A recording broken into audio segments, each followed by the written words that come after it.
Hello everybody, welcome back to my channel. If you're new here, this is my channel Sherelle Thinks, where I talk about all things health anxiety related. So if you haven't subscribed already, please do so, and don't forget to give this video a thumbs up at the end if you like it. So what I want to talk about in this video is how and why avoidance behaviours do not work long term, and why they're actually more detrimental to our recovery. So what I mean by avoidance behaviours is often people with health anxiety will avoid doing certain things, right?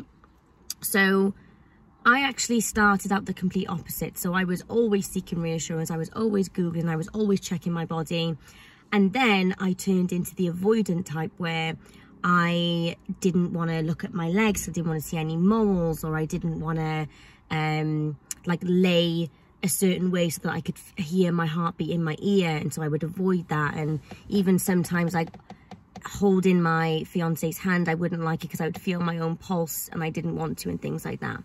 Now, many of my clients have really strong avoidance behaviors. So some people, you know, find it really hard to shower, because when they shower is a time where they feel really vulnerable with their body. They can see any lumps and bumps. I remember when I thought I had breast cancer, I was really scared and really anxious whenever I would like clean underneath my armpits, because I just didn't want to feel under there, right? Some people will avoid hanging out with certain people for fear of being triggered. Some people don't want to be in the house by themselves because they feel as though, you know, what happens if I faint, or what happens if I have a heart attack? There's a million different avoidance behaviours. Now, the reason why we do these things is because temporarily, in the short term, they make us feel a little bit better. So when I thought I had a lump in my boob and I didn't want to feel it, yes, temporarily, not feeling my boob and not feeling under my armpit was relieving me of that anxiety a little bit. But long term, all it did was make that fear even stronger. And eventually, I had to be confronted with that anyway, right? So we do these things because we do not like the level of anxiety that we're dealing with, and we just kind of want to run away. We want to switch off from it. We just want to stop thinking about it, right? And a little bit of avoidance sometimes can work, right? And I'll have to go into that in another video. A little bit of avoidance now and again is not a bad thing, but when you are chronically avoiding something, what you're doing is you're reinforcing to your brain that this is something to be afraid of. And the more that you avoid it, the bigger that thing will be. So if, for example, you're avoiding exercise because you have cardiophobia and you're scared that you're going to faint, well, yes, in the short term, that's going to help your anxiety because you're not exercising, so it's one less trigger. But eventually you'll probably start thinking, yeah, but exercise is really good for my mental health, for my physical health. I really do actually want to exercise.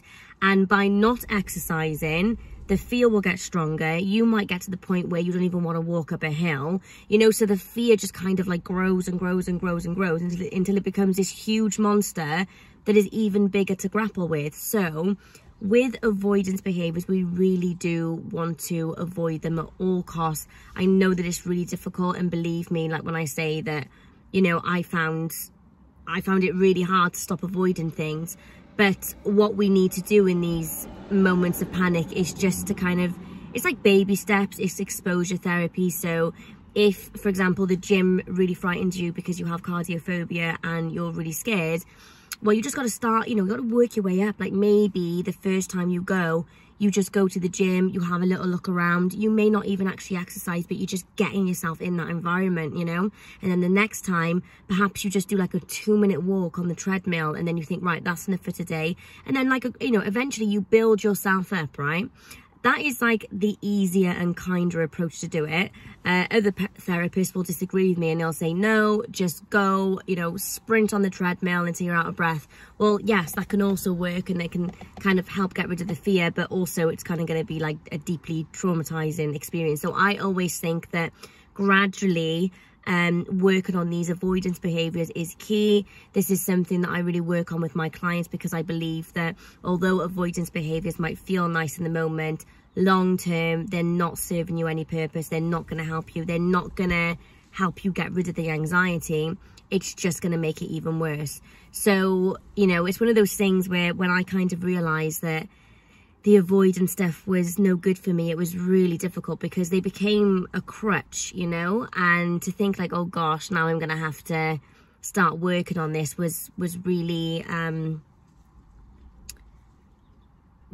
frightening, and my anxiety was really resisting any kind of change. So, you know, when I decided that I was going to start exercising again, or when I decided that, you know, I was gonna, I can't think of another example off the top of my head, but there was loads of them. And oh, like I'll tell you one. So like I went through a phase after being worried about ALS that I would not look at my hands. Like I wouldn't, and like I would do just weird things. So when I would hold my phone in a certain way so that I wasn't able to see like these like thinner muscles, because I was, you know, still worried about atrophy. So I was doing all these weird things, like holding my phone in a weird way. I just got to the point where I was like, I can't, you know, I'm gonna like end up injuring myself first and foremost. So, you know, when I started to pull away from those behaviors, I'll be honest, it was really uncomfortable, and it really increased my anxiety in the short term because I was confronting things that were really, really scary to me. But nowadays I just hold my phone, I look at my hands, I get in the shower, I don't feel fearful. You know, gosh, I remember, here's another one. So I remember one winter, I can't even remember what year it was, about 3 years ago, but I literally wore turtlenecks all the time because I didn't want to look at my collarbones. Because I just had this, I was convinced that there was a lump there. There wasn't a lump there, but yeah, I would literally wear jumpers up here because I didn't want to look in the mirror at my collarbones. You know, now I'm like, you know, there's collarbones, it's no big deal. So yeah, avoidance, guys, unfortunately, it's bad. It's not helpful. Like I said, a little bit of avoidance short term can help, and it can save you from going down a rabbit hole. But if you're consistently avoiding something, that's where you've got to kind of sit there and think, right, okay, we need to tackle this. We need to start working on this because we don't want this to be a forever avoidance behavior, right? So that's my thoughts on it anyway. But let me know your thoughts down below in the comments. Tell me about your own avoidance behaviors, things that you have done in the past, or maybe you're currently doing. Let me know if you've managed to work on it yourself. And if you found this video helpful, please give it a thumbs up. And like I said, subscribe if you haven't done so already. You can join my Patreon for £3 a month, where you get access to my Patreon only exclusive videos. The videos are longer, in more detail, and they are centered around health anxiety recovery. You also can gain access to one-to-one messaging with me, access to my monthly workshops, and even one-to-one coaching. So check it out, have a little look, and see if it's something that you fancy. You can also find me on Instagram at Sherelle Thinks, where I post a ton of health anxiety reels, more on the humorous side, because sometimes I feel like if we don't laugh, we're gonna cry. So I hope you enjoyed, guys, and I'll see you soon. Bye.